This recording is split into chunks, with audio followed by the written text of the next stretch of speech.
Welcome and good evening, all. I am so thrilled to welcome you all to our next Thursday Night Nature.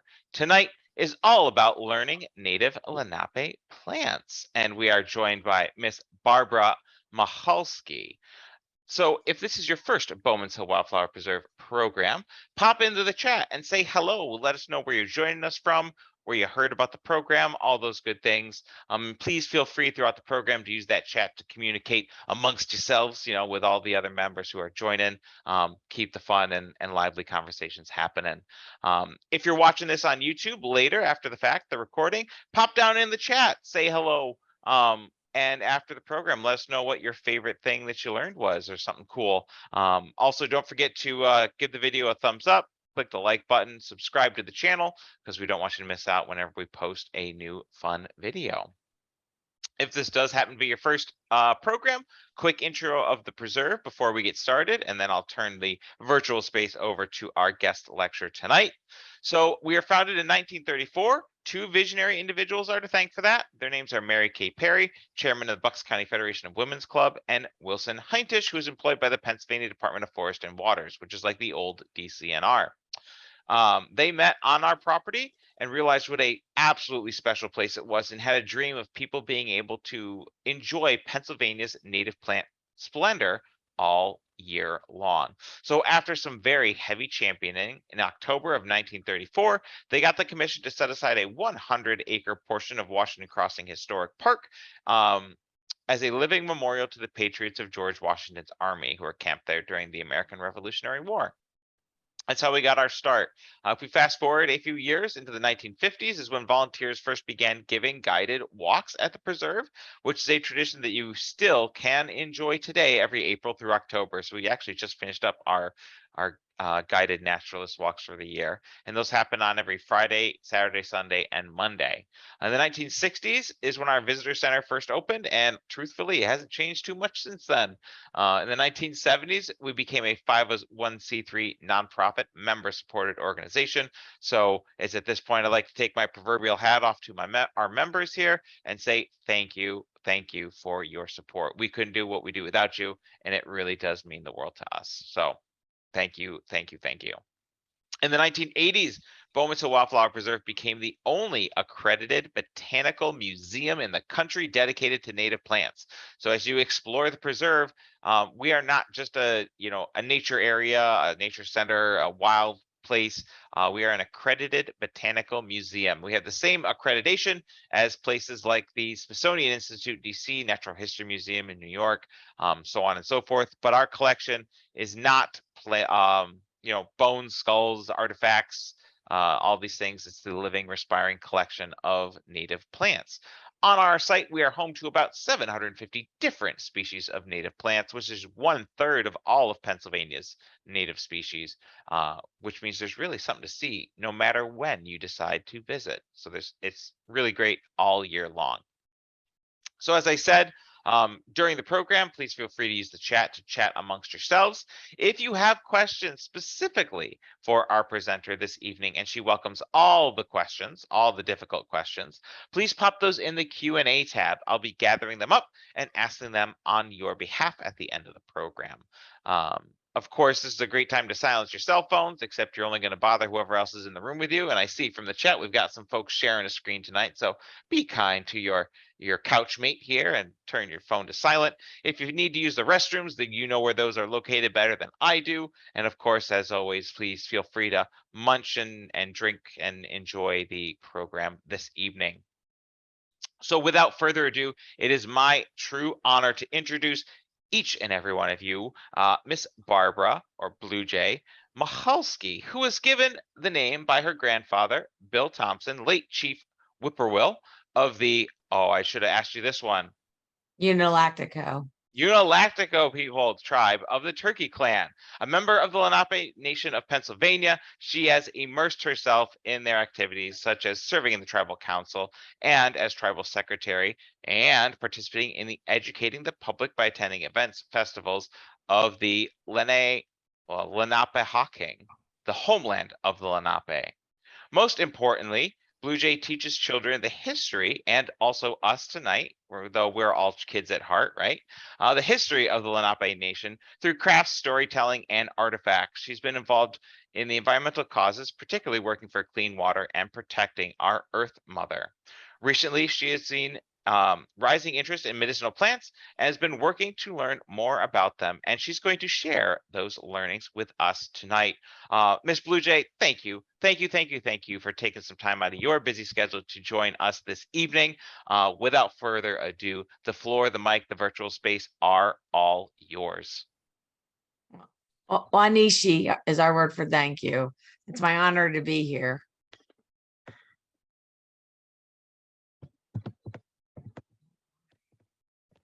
Oh, I went back too far. So I just want to tell you a little bit about myself. I recently became, as of on Sunday, the Chief of Culture. I'm the tribal secretary, the storyteller. I am the culture presenter, one of them, children games, and the granddaughter of late Chief Bill Thompson Whippoorwill. Unfortunately, we have to be recognized as a nonprofit organization since the state of Pennsylvania does not recognize us. So we are functioning as a instrumental in educating and increase awareness of our people. We encourage people to join us and continue to develop with our learning in language and culture. We're active in our traditions and within our community. We encourage partnership among the people and the organization to foster cultural, historical, environmental education, presentation. Also, this past summer, we had a Riser Nation River Journey. It was our most we had the most treaty signers, the most people on the river. It's an honor to walk in the good way on the path of the Creator, sharing our heritage with the people and bringing awareness about the river. I want to tell you a little bit about our homelands. We were from Delaware, New Jersey, southeastern Pennsylvania, and southern eastern New York. We've been here for 10,000 years, and we've been here as the caretakers of the lands. Also, the Delaware River, which is also known as the River of the Human Being, and also we call it the Lenape Sipu.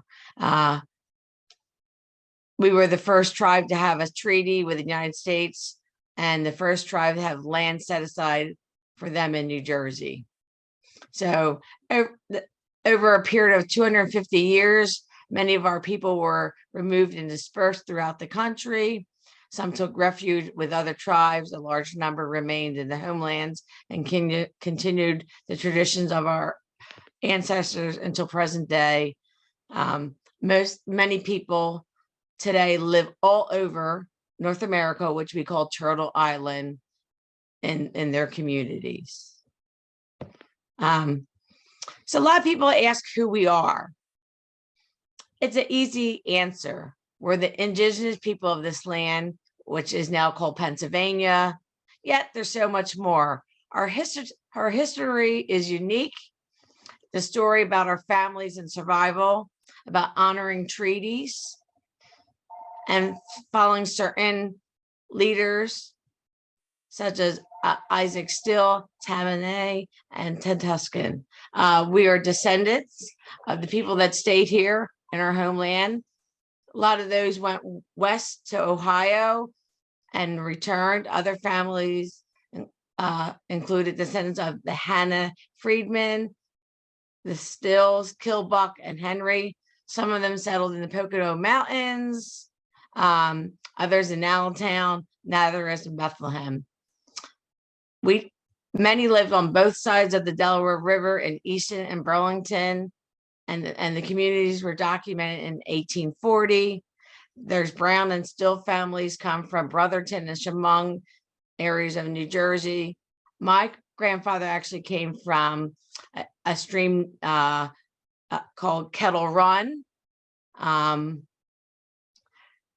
So the other descendants married, and we have a lot of that married into the German families, and this is our history, and we take great pride on this. So today we'll be talking about plants. So when I was asked to do this presentation, we were getting a lot of requests. So over the summer, I spoke to our one Chief Bob, and he explained to me, you need to study a plant for a year. You have to watch how it changes through each season. And since we're in a modern world, you have your phone. So to help you along this, you can take pictures of the plant in different stages and compare it as a reference. But you also have to remember to respect the plant and with humility. And also, you need to sit down with it and even get down on your hands and knees and introduce yourself, become friends with the plant. You should check on it once a month, visit at night, especially during a full moon. You really got to study every possible detail about the plant and have your eyes carefully look over the entire plant and ask yourself, what makes this plant unique? The plant beings. Plant beings are an important part of our family prior to European contact. It's believed that each plant being had its own spirit. Traditionally, every family had some familiarity with the use of the plant people for healing. Even today, some of our people still make use of the plant beings in our religious ceremonies, medicinal teas, and slabs.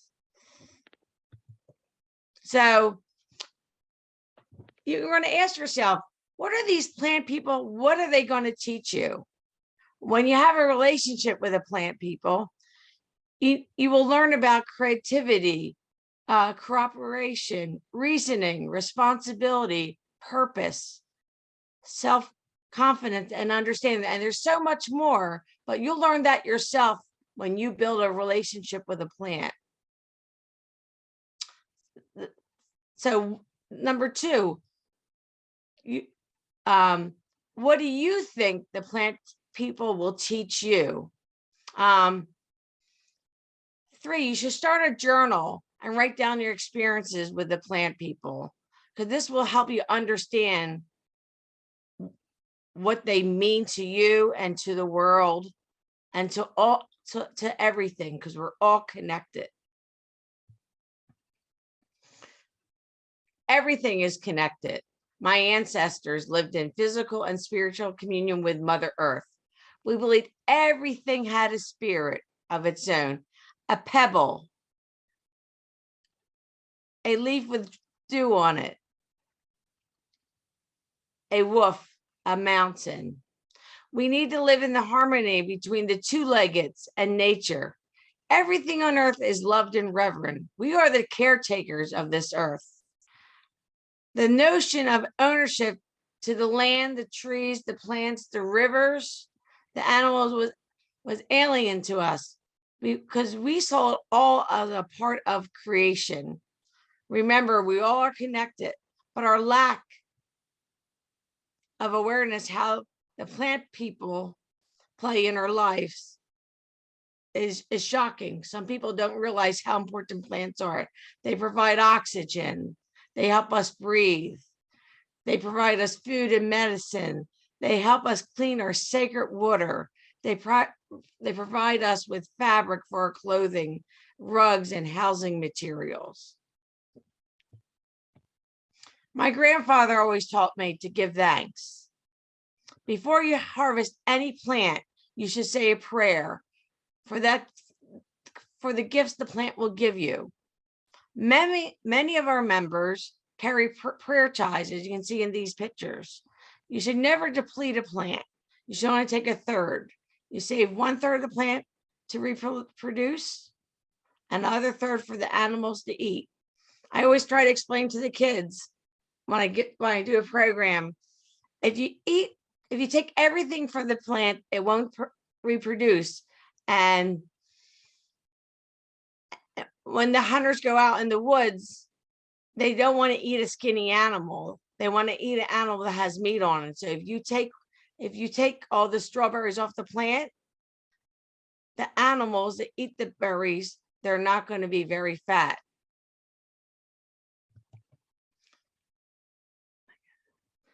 So you should always go with your intuition, listen to your gut and how things react. But you should also test the plant on your extremities, such the inside of your arm. Always ask an elder. Never eat a plant that's unknown, unless you can possibly identify it, because it can be very, very harmful. A lot of the plants we have, a lot of them have very good things with them and very bad things. And it depends what the time of the stage that the plant is in. It can be very toxic to you. Today, there's so many apps you can get on your phone to help yourself to identify a plant. You have so many resources at your fingertips. As I stated earlier, you really need to study a plant for a year through the season, so you understand the changes and how it grows. And each plant has different effects on you. We believe, plant medicine are far away safer in general, because it comes from the earth and natural source, not like the made up medicines we have today. This is what I've always been taught. And also, you also have to be ready what the plant's going to give you, what it has to offer. I was speaking to the chief this summer, and he explained to me about the river. When you when you have a plant, when you're in the river, you want something out of you, you're against the river. For internal root use, you want to be in flow of the river. And then with a tree, you want to take up the tree.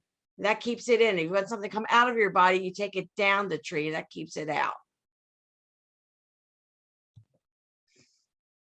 I also was told to use the plant on an empty stomach, anytime from 2 hours after eating until 30 minutes before eating.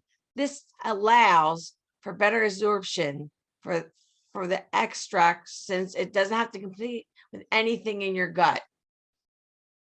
If you take the plant on an empty stomach, you're more likely to feel what it has to affect, what kind of effect it will have on you. The reason is because you only have, the only thing in your stomach is that's the only thing you have that's consuming. If you take with food, the plant will spend more time in your digestive tract. So the first one I want to teach you about is plantain. I had a chance to speak with Ellen DeMunn. She's the chief of ceremonies, Chuck DeMunn's wife. In my eyes, she's an expert on plantain. She gifted me with her slab that she makes. And when she gave it to me, she said, you must test this on the inside of your wrist and wait 15 minutes for a reaction. Her slab is only for external use. She said it will reduce itching and burning and swelling for the following skin conditions, such as a bee sting. It might even, if you're lucky enough, remove the stinger. Mosquito bites and insect bites, poison ivy, poison oak, poison sumac, eczema, paralysis, sunburn, diaper rash, and any other kind of skin irritation. A common one today, a lot of people use it on healing their tattoos. So it's always interesting how saliva works to help us. So when you make a saliva-based poultice, you simply chew up some leaves into a mash and apply it directly on your wound, your cuts, your mosquito bites, insect bites, and stings. This summer, we were lucky enough, when we were on a river trip, we had some lady, and she actually took her for a nature walk, and she showed us all this kind of stuff, what to do.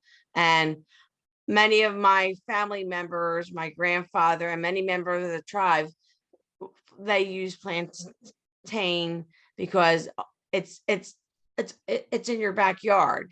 You just have to be careful where you get it from, because if you cut your grass with chemicals and things like that, you don't want to use any. You have to make sure it's in a safe from harm.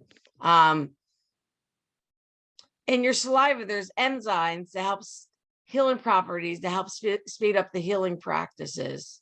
Plantain is also called snakeweed because it will heal mild poisonous snake bites. Today, people use it in many different ways, and here's some examples. Plantain infused oils, coconut plantain balm, and plantain lip repair. The best time to harvest is in the springtime or early summer before the plant begins to flower. You can still harvest any time of the year, but it's always best to use a fresh leaf. And like I said a little bit early, please don't pick in a heavily walked area or on the wrong roadside. You want to pick where it's been untouched, free from pesticides, dirt, chemicals from the roadside. She also explained to me it was originally used as a drink and body wash to reduce fevers. The picture here on the bottom, she actually she gifted me a bag of dried leaves so I can have it as a tea. Long ago, the juice from the stem helped, as I noted before, but the stem you can also use to calm minor nettle and bee stings, poison ivy, and insect bites. Jewelweed. This one always reminds me of my grandfather. When I was a young girl, we would go out walking. He would always point out the jewelweed. He told me if you break the stalks up, there's this sticky stuff that comes out, and you put it on your poison ivy. It takes away the itch. But you also look on the part of the stem where it's a little thicker, like there's like a little bump, and there will be more sticky stuff in that area. He also said the juice of the leaves, or you make a poultice out of the leaves and you use it on extremities for nettle stings, bruises, and burns. And the sticky stuff, the sap, is used for the remove warts. My grandfather also told me usually everywhere a good plant is, a bad plant is. So usually where you see jewelweed, poison ivy isn't far behind. Bloodroot. I always like this one. It's in the springtime. It's such a beautiful flower. Sadly, it only lasts for a couple days. I have it at my campground.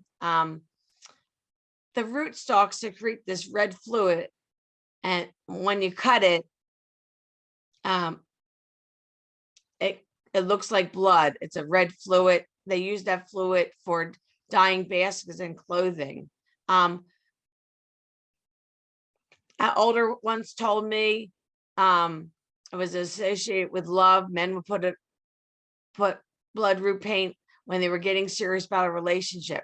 So I a long time ago, probably about 10 years ago, and this is why you need to study plant for a year. I decided that I would try some of the bloodroot fluid, and so I put it on my hand, and my name is Bluejay, so I decided I would put two little Bluejay prints on my hand. I kept it on there all day long. When I got home that night, I washed it off. Well, it ate my skin. So that's why you should always really get to know the plant. I read a little bit about it, but I guess I didn't read enough about it. But also bloodroot is one of those other plant. It's one of those plants that there's a lot of toxins in it, so it can be extremely dangerous. But a lot of times they would use it to induce vomiting to cleanse out a person's body. It was also used for ceremonial paint a long time ago. It was also used in the mass in the big house ceremony, which we haven't done it in many years. Parts of the root, it's very interesting. If you do cut the root, you can't. It's so red. It really lives up to its name. Cattails. This is probably one of the most useful plants you'll find. We use it to make baskets and mats. We use the leaves to help cover some parts of our home. If you cut open the brown punk of it and you shred it, it is a great way to start a fire. Also, it's very soft, and we put it inside of our diapers. And our diaper was made of a small animal hide, and you would lay the fluff inside there, and that was the first pamper. One of the elders told me about using the dry stalks. They would make it into hand drills and arrow shafts. I actually have used the dry stalks for making hoop sticks. I was surprised how many years they do last, because I thought, because they're kind of hollow, and I didn't think they would last as long as they did, and that was quite surprising. I was also told the pollen was used for flour. You just have to shake it, the stalk, into a basket, and it would fall. Also, if you pound the roots, it's made into a flour too. Also, with the roots, you can mash it into a poultice, and you treat it for blisters and boils and cysts and stings and infections. I remember as a young kid, we used to burn the punks and use them for torches and keep the bugs away. And we also would use them for a light to show us how to get home on a dark night. The mayapple. I have this all around me at the campground. I just love it. I think it's a beautiful little ground cover. And surprising enough, the deer and the rabbits do not like it. And for whatever reason, it's often found underneath black walnuts trees, and we have a lot of them at the campground. So it's been used by First Nations people for hundreds of years for constipation, wart removal, rheumatism, and liver disorders. Also was used for a laxative. I just found this out recently. I actually went online, and I wasn't familiar about it. That they used to make it into a jelly. And there was quite a few recipes online about it, but the only thing it said, you have to be really careful, because parts of the mayapple is very poisonous. So you can only eat the very ripe part.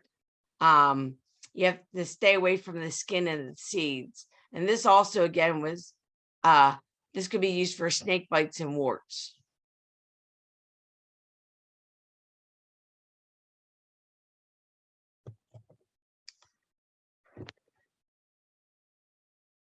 and I always say this one, black cohosh.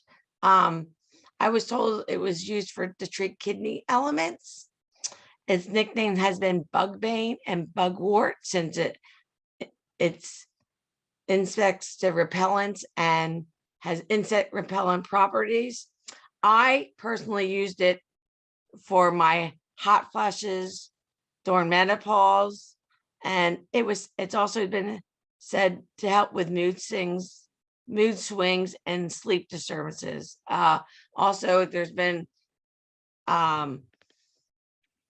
it said it's good to reduce inflammation with different types of arthritis. I personally just love using a lot of medicinal plants and teas. And so I'll try a tea first before I try a medication, because I like the taste of tea, and I just always have good results with tea. In my cabinet at my house, I have teas for many different things. What's bothering me, for upset stomach, for the cold,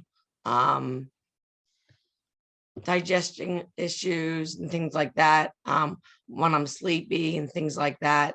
But I just think with these medicinal plants, the teas is a great way to go. Bearberry, this one's really special to me. Our ceremony chief Damon was trying to look for this plant for a long time. I think he was searching over 20 years. And it was last year he found it with a good friend Lou in the Pine Barrens. I remember we have a private little Facebook post page that we write when we're looking for plants, and he would post, and every time he would get like when he was looking for it, he would find something similar. There's a couple plants that look like it. And his one friend said, yeah, the bearberry is kind of like a coyote. He's always a trickster. So it took him the right time to find the bearberry. The bearberry is important for us because it's used in our sacred ceremony tobacco mixture that we use in our sacred pipe when we carry our prayers up to the Great Spirit. My grandfather was always able to find this, since bearberry is it seems it was more easily found in the Pine Barrens. It loves that sandy soil condition. My grandfather had property in the Pine Barrens for many years. So I remember one day Chuck and I were out looking somewhere. We were visiting a friend, and we went out looking in the woods, and we must have spent an hour with the other. I think there was 3 of us out looking. I think mosquitoes. None of us thought to bring mosquito repellent with us that day, but the mosquitoes got the best of us. Now, this is not native to us, but it was brought to us. It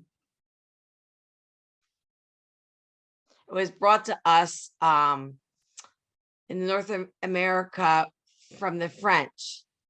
But now it's found all over the place. It's commonly found on the roadsides and fields and even in the city today. The roots are dug and dried. It's added to coffee for flavor. It's used as a laxative, and also, once again, tea. The roots from it is made for upset stomach.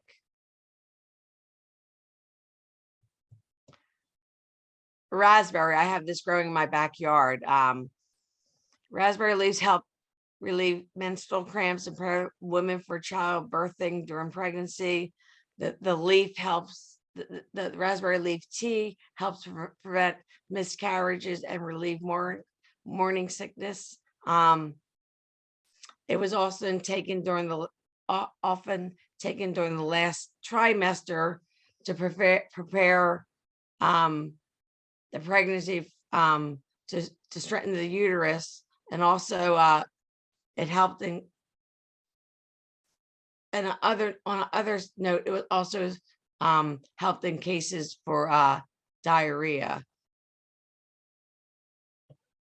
Mullein. One of our elder actually smoked mullein to reverse the tobacco damage on her lungs, because when you smoke the mullein, it actually expands your lungs. Mullein tea helps with asthma, and chest infections. Also, a lot of people I spoke to helps them when they have bronchitis. It helps it breaks up the mucus, helps cough up any of the bacteria or the mucus clogging the airways and cause inflammation.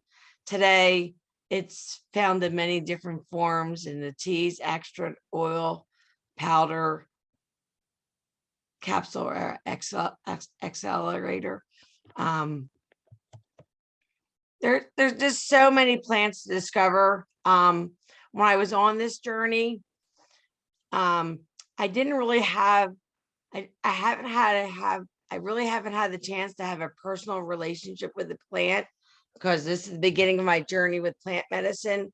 I've always talked to the elders about the plants, but I really need to focus on learning more about them to get back to our natural ways. There's just so many different plants to discover. We got bittersweet. The root was used to aid constipation. You got goldenrod. The leaves are chewed to be cured for diarrhea. Milkweed, it's been said for epileptic seizure fits. Wild carrot is a tea for diabetics, but you use the flowers when they're in full bloom. Wintergreen, it also looks very much like bayberry, and that gets very confused, but that's also used in a tonic mixed with other plants.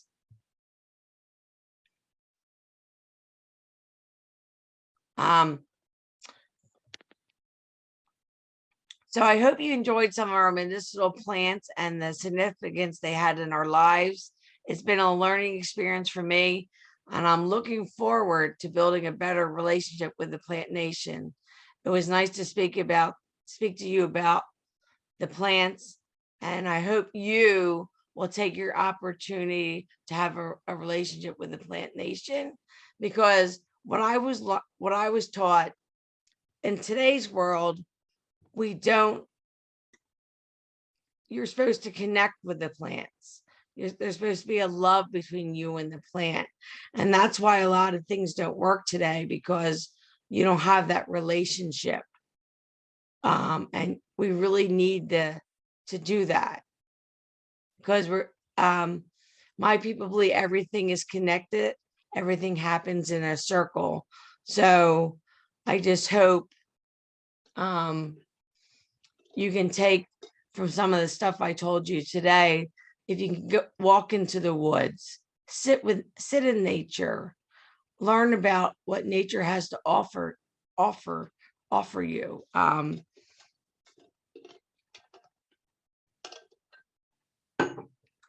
Also, some of the things about plants, like with weather conditions, sometimes when you see a backside of a leaf, you know bad weather is going to happen.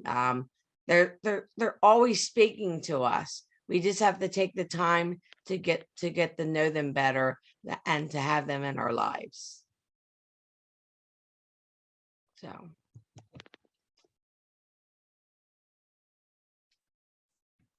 I guess I talk faster than I thought I would. Well, thank you so much for that very insightful presentation. We do have some questions coming in. I'm gonna give folks a chance to ask some more while I do some end of show housekeeping, and then we'll get to questions. So as I mentioned at the start, of course, our members, we couldn't do what we do without all of you. And if you enjoyed this program, interested in learning more about the preserve our native plants and spreading the message of native plants to everyone in the world, membership is a great way to do that. We really do try to make it worth our members' while. As I mentioned, of course, we are a museum. And so each of the places, parts of the preserve you visit is like a little exhibit to help maintain all of that, right? It does take constant maintenance. We do have to charge admission fees for folks to enter the preserve, but for our members, that is waived. We don't have, our members have waived the admission fees as well as waived fees on those naturalist guided walks. And our naturalists are trained to kind of share and spread the message and the stories of all these native plants. And so it's a great way to learn a little bit more about the personalities of each of them, each of the plant peoples, right? So also you get discounts at our native plant nursery and our gift shop, as well as programming just like this. Again, if you're watching on YouTube, please, please, please go ahead and hit the subscribe button to give it a thumbs up. Watch some other of our great videos and connect with us on our other socials. We're very, wow, we're very active on our Facebook and Instagram, and you can find all those. They'll be in a follow-up email. There is a program survey that'll come out with this. So please take some time after the program to let us know your thoughts and feelings on the program and any suggestions you might have for future programs. And of course, some upcoming programs that we have that you might be interested in. The last of our Knowing Native Plants for 2022 is coming up this weekend. We only have virtual tickets left for that, but that's with Dr. Ed Lignowski, and that will be From Flowers to Seeds, learning all about the fruits of some of our great native plants. We've got our health and wellness programming continuing throughout the fall and the winter season with Wild Gentle Yoga. Typically that's held in the Wasp Garden, but as the weather turns a little on the cooler side, we move it indoors. And so you get a lovely warm and sheltered yoga session with the view of our Pennsylvania forest. Our fourth Fridays for families. So our preschool programming is continuing in November. The next one up will be with Miss Pam Newitt on November 18th.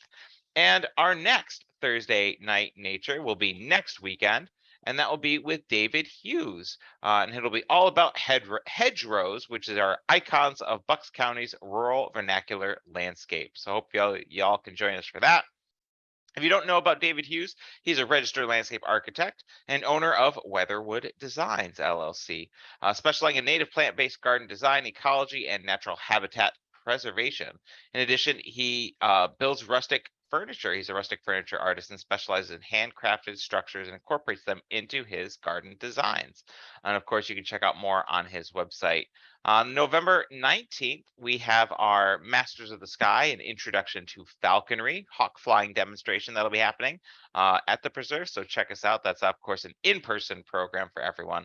And we will be doing our holiday wreath making event the first weekend in December. Registration is not yet open for that, but look for that in the coming weeks.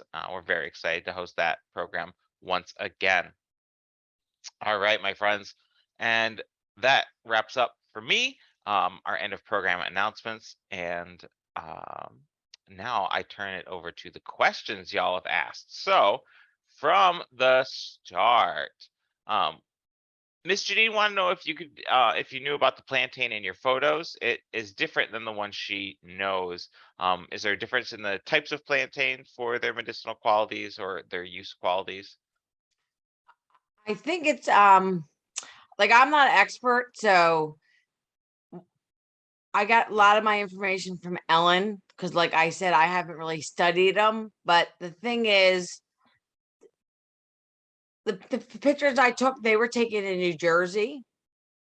So, but there is a couple different kind of, I know there is broader leaf and there's smaller leaf, but there's different varieties of the plantain, but I'm not really an expert on that. So, Okay. All right. Well, then, and I'm not sure the species just from the picture, unfortunately. So I'm sorry, Janine, with that. All right, Tiffany wanted to know about the bloodroot toxins. Can they be absorbed through the skin? And based on some of your stories, I would assume yes. well, like I said, I had a bad mistake. It actually ate my skin. So, I don't know when they did it way back when, but it's been documented in many books that that's what they used it for. So I figured that I would try it. I had it on all day. I don't know, but also I was also taught when you first try it, and I didn't listen, you're supposed to like watch it for 15 minutes. I kept it on there all day. So maybe my body just couldn't handle the toxins in it. That's what it is. That's what we're taught. You watch it before you try anything. You keep it on your arm for 15 minutes to make sure you don't have any reactions to it. So apparently it didn't really like me. Gotcha. And then there's another follow-up on Bloodroot. Is it deer resistant? That I don't know. I would probably have to Google it. I know I think the mayapple is. So Yeah, from what I know, Bloodroot is supposedly deer resistant. However, the deer are not well known for their their reading of the literature, so they might not follow all the rules all the time. I also was told that they say a lot of plants that are white are like highly toxic, and the bloodroot, those flowers they're beautiful, but like I said, I talked to a couple elders, but then I also did my reading itself, and it really advises how toxic that plant really is. And like I said, with but it's such a beautiful flower. They have them all. It's nice in the spring because it's when the leaves are brown, and it's one of the first ones that after the crocuses and things like that. It's an early spring bloom, and it's so pretty, all the white flowers popping up in the brown leaves. Yeah, no, it is. It's a great early bloomer. It works well for all of those early pollinators, and just yeah, it's a gorgeous plant for sure.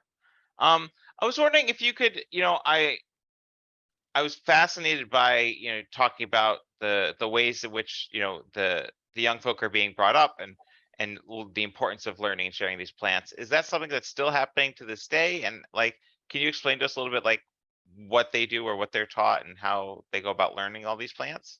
Well, we have ceremonies throughout the year. So a lot of times when we have our ceremonies, we talk about different things. So this midwinter, we're supposed to be we rented a place to stay overnight. So I don't know if that's going to be one of our topics. We have 2 council meetings, or maybe one, two, 3 council meetings before that. But a lot of times I learn a lot because I ask questions. And like when we had we had a friend that she's into plants and things like, so she came and gave a walk when we were at Ray's farm this summer, and she helped us talk about a lot of the plants. But we'll sit around like at our gatherings, and the elders, they'll tell stories, and that's how you find out, yeah, we did this and we did that. And we have our newsletter, and then in our newsletters we put some of that stuff out. So yes, we're always trying to I didn't have a chance to put it in there. The one elder, he always makes, because it was from a tree, I was trying to stick to the plants. He always makes sassafras tea. And then, he said, yeah, but this time I couldn't find the root wasn't the right size and things like, so the elders that I tried to talk to the elders to gain the information. My grandfather has passed on, so he told me a lot of things, but a lot of things I don't remember. But I do remember as a young girl, he always pointed out the jewelweed, and that's one of the stories I always hear over and over in my head. But you have to ask questions, and you have to yeah, so that's what I always try to ask questions. So Yeah, it's amazing what sticks with you from your parents or grandparents' teachings. And I love that jewelweed is one of those that just sticks out to you. It's one of my favorites to showcase to folks. There's just it's great for its uses to fight poison ivy, but that if you look on the underside of the leaf and kind of soak it in water, right, it has that silver sheen, which is how it got the name jewelweed. And it's really cool. It's also fun if you ever have a chance to see the seeds, right? You poke the seeds. It's also known as touch me not, because the seed pods explode, right. which is just it's fun to have that kind of interaction, and I'll say probably relationship with the plant, another way to get to know it, right? Through touch, and it's a lot of fun for folks. And I haven't done that in a while, and I forgot about that, because when I went to take pictures, that's why I'm so glad you invited me to do this, because I forgot about that. You know what I mean? Because I haven't done it. I remember, I guess the one time my grandfather was showing me that, and I'm like, what? they Yeah. don't want. But when I think I took those, the flowers was still blooming, so it wasn't at that stage, and that's why it's good to learn different parts of the plant. You know what I mean? So Yeah, absolutely. And one of the surprising things, I can't remember who taught me this, about jewelweed specifically, but if you are able to catch one of those seeds as the pod explodes, and you peel back that outer casing that protects it, the seed itself is robin's egg blue, which is quite, in contrast to the outer dark colored skin coat of it, which is crazy, and really just I find truly fascinating. All right, so moving on to some other folks' questions. They had a question regarding black cohosh. Do you know how to identify it in our local forest? And is it the cohosh, that smell that keeps bugs away? like I said, I wasn't able to find that. Like, I'm just starting to go out into the woods and walk. Like, I have done walks, but I haven't found it. And it does have a smell. I did read about that. And I talked it does have like I forget what kind, it has like an odor to it. I Okay. can't think of the odor offhand. But like I said, you have all these apps, and the picture of the mullein that I have is actually at the campground, because the one lady said, Barbara, I have this growing, and I just took a picture of it, and I did Google Lens, and it identified it for it. But the one elder, she uses it all the time. So I would just say, go out in the woods, like the bearberry. Chief Chuck was looking for it. Him and I looked for it. We went through, and we were in the Pine Barrens, and we went through this one section. We couldn't find it nowhere, and we were mosquito bitten and everything. So sometimes you just have to keep looking until you find it. I guess different plants, even though it's in that area, it's not really, you don't know what the area is. A big area, you just can't always find it in that right area, I guess. Yeah. And on the topic of bearberry, Mr. Bill Gaboda asks, is it similar, identical with partridge berry? I'm not familiar with that. Somebody said it's a lot like winterberry. I just know we use it. I always see it in the chopped up form, because we use it for smoking purposes. And like I said, I went to find it and we couldn't find it. And then Chuck found it the following year with his good friend Lou in the Pine Barrens. So Gotcha. If I'm not mistaken, I believe they are separate species, despite the similarity in appearance. I'm not positive they're in the same genus, but I'd have to look more into that, Bill. I apologize. An anonymous attendee asked if you had any recommendations for seasonal allergies or mold allergies, a way to help remedy those. I never heard, you know what, on all my years, I never really heard anything about mold. About now did he say asthma or no asthma? No, just your seasonal allergies is what I, they were asking in particular. no, I didn't hear, because they usually say what it is. Like, I like the mullein helps open up your lungs. I haven't heard anything about this plain allergies. And I when I was looking through the book, some of the books I have, I don't remember, but also way back then, here's a good point. And there's been studies on this. The reason why we have allergies today, they say, because we're all not from the same area. lot of people believe the area that you grew up in, you weren't really allergic to that because your body was used to that. It's like, if you move from a different spot, your body's not used to that. There's been studies on that. I forget what it's called, about if you look, I don't know what the name is, look up allergies in your local area. There's been many studies about where allergies truly come from. Because Gotcha. way back then they didn't have a lot of that. It's a more modern thing. Okay.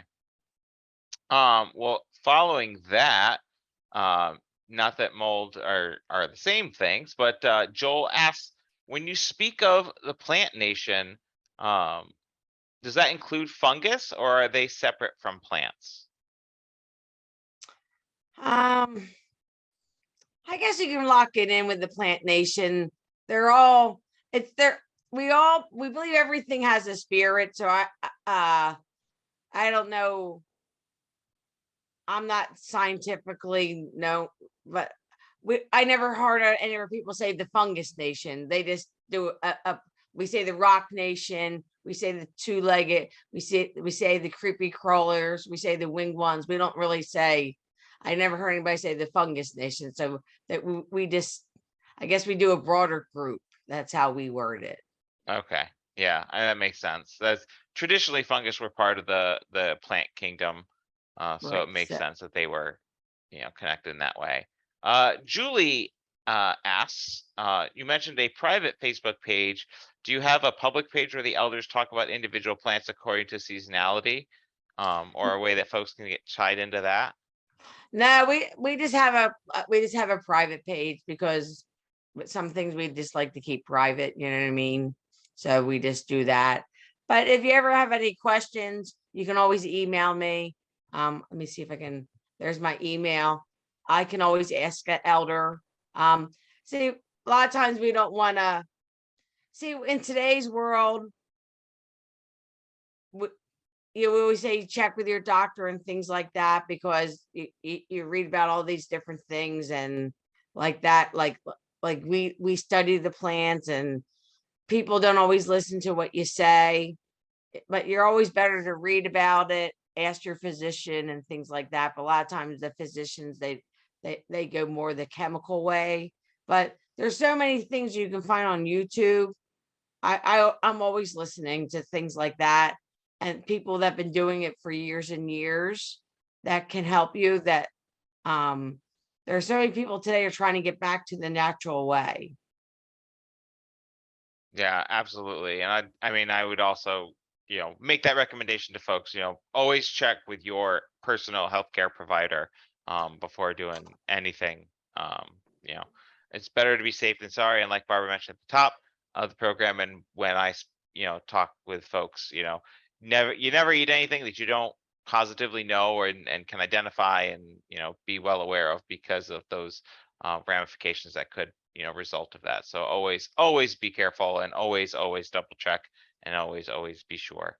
And and there is like some trickster plants that we call them. That there's a good plant, and there's a plant that's very similar that like is a bad plant. I think it might be Queen Anne's lace and something else. They're very close, and if you mistake them, it's not a good result. That's why it's so today.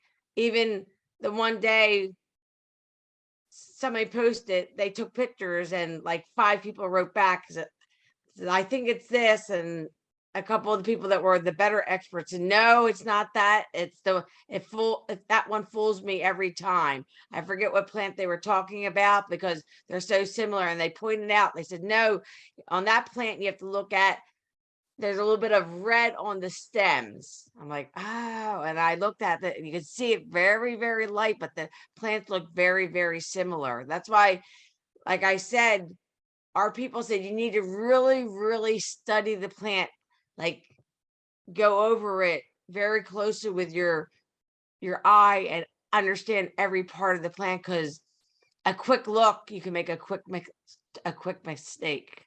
Yeah, I love you said build the relationship, get out there and spend a day with it each day in the year, and get to know it, because yeah, that's going to help you along the way. All right, well, some other questions here. How does the Lenape Nation, or what's the Lenape Nation's view on invasive species management? Um, we actually try to get rid of it. Um, the, like a lot of times we support places that get rid of it. I was really happy. The Delaware Canal, they got rid of them though. They had goats that would go in and eat the invasive plants, but then people were letting go of the. It was a great idea, and then people were cutting it open, let the goats run wild. But they tried to do something that was probably what several years ago, that because I just did a program last fall. And I said, what happened to the goats? And they said they had too many problems, but they said, I remember when I went there, the goats they'll eat everything. So they would just block them off and eat all the invasive plants. Yeah, because I think it's that Japanese weed that grows in the river that's doing a lot of damage. There's a lot of organizations that I helped once or twice that they go in and they pull those plants out. So we try to support those kind of organizations. Okay, excellent. Barbara asked, will the recording be available? There's so many plants to remember. Yes, Miss Barbara, for sure. I'll get the recording out hopefully by this weekend, and then it'll be up and available for your viewing pleasure for about a month or so. And then, as I was telling Barbara at the start, we lock it up, and we pull those so they aren't publicly available or privately available to you all. And then yeah, so you have it for about a month to watch it and check it out and get all the notes you want.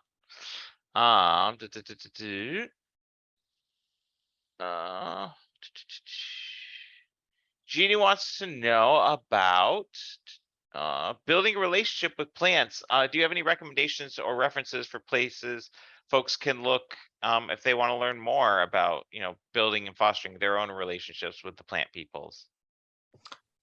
Well, I would suggest to go to your place because how many native species do you have? 750, and we're open all year round. And you know what? And that's the place to go, because that's where you want to go, because it's all in one area. Like I said, you can go to different places, but you don't know where they're all at. If you go to a lot of the public parks, a lot of the places are they have signs. So if you go on, maybe I'll go on, see if I can Google a lot of places, the state parks, and I know in Jersey, Cape May, they named the plants and things like that. So that's what you need to do, because then you can see what they are and use your camera and take the pictures, or just go out for your own nature walk and do the Google Lens and see what you can do. And then if you're not sure, you don't have to touch the plant, unless you're really sure. But that's why there's lots of places to give talks like here today. Like I said, I'm still not an expert because I do more about culture, but this was a topic that everybody was asking for, and I need to learn a little bit more, and which I did. And it was a great experience asking my elders about different things. So now, coming up in the spring, I'm gonna start the plants that I want to watch them for a year, because I didn't find out that information until the middle of summer. So I want to get personal with the plants again. So that's that. And I would have a book, keep a journal in your car. Yeah, absolutely.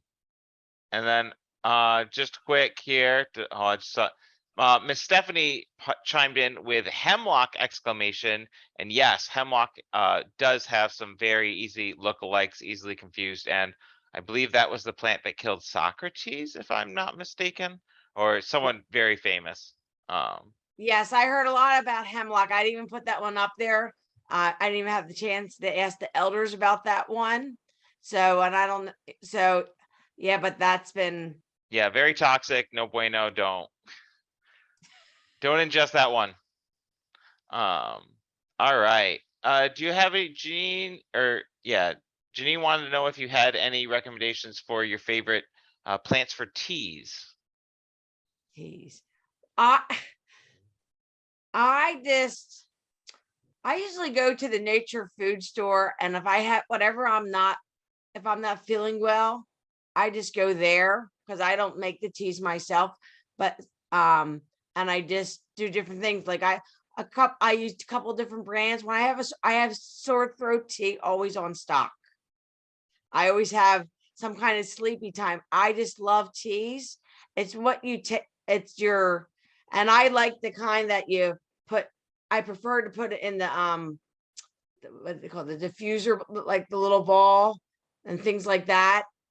But I do use the other ones in the tea bags, but I like the ball use better because I think you get a better concentrate. And I always like to have it with honey because from a local, get your honey from somewhere local because the honey just makes it better. Honey does make everything better. Everything better. I will, yes. And there's so many good things about honey. You gotta have a whole show on honey. So Yeah. It's also noted that yes, there is a huge difference between the poison hemlock we were referencing and Pennsylvania's native or our state tree, which is the eastern hemlock. Vastly different species. One is a tree, one is a plant, perennial, a low growing flowering plant. So those are two completely different things, despite sharing hemlock as part of their name. So yes, noted and shared, and thank you all my friends for pointing that out for sure. I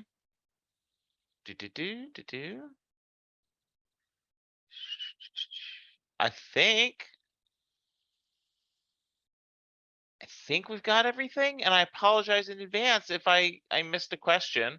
Oh, someone wanted to know if you do guided tours at places. I missed that one.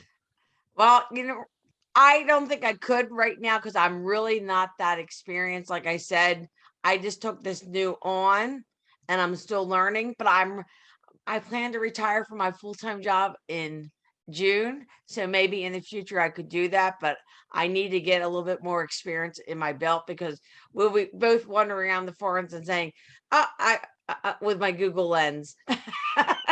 Well, So, happy early retirement to you. That's yeah. fantastic. And we wish you all the best in all your native plant learning for sure. Before we depart, is there anything you want to plug, let folks know what you're checking out, more where they can learn more about the Lenape Nation, anything at all? Well, we just have our website, and then we have our 2 Facebook pages, which I don't know them by heart. You just type in Lenape Nation of Pennsylvania or the Lenape Nation Culture Center, and I don't even know. I'm not good about our website, but I can always send. You have my email if you have any questions. It is Native American Month, so I am extremely busy this month. So I usually I have programs a couple times a week. I have programs either in the evening or during the day or on the weekend. So, but you can always send me an email. You can always send me a text, but just say where you met me because I don't answer strange numbers. Just say, hey, if you just write Bowman's Hill, I'll be glad that I have the connection. I'll be glad to send you the directions. I can also because the copyright issue is I didn't put anything on here, but I just watched a couple of really good videos. I can send them out personally. I can make a document and send them out to people. I just need a little bit of time to do that because I'm just really busy with all my programs this month, but I can get that out to you because I just watched some really good ones. That's what I do. Instead of watching TV, I watch YouTube videos. Nice. Yeah, honestly, I get a lot of my learning from the YouTube for sure. And I will do my best, friends, to get links to those Facebook pages for the follow-up email that'll be coming out here. And of course, I'll link to the Lenape, their website as well. So you'll have that at your fingertips in your email, hopefully when I do the follow-up. Um, all right, all. Well, I want to thank you all for joining us this evening live. And if you're watching just the recording and weren't able to catch us on Thursday, thank you all for sitting through and watching the program. Please feel free, or pop down in the comments. Let us know what you found interesting and learning. Make sure you hit the thumbs up and all that good stuff. It really does go a long way to help the preserve itself. Um, and yeah, until next time, my friends, which will be next Thursday, where we'll learn about hedgerows with David Hughes from Weatherwood Design. Same time, 7 o'clock. Until then, I encourage each and every one of you to keep on experiencing what's natural and learn what's native. Take care and have a great weekend.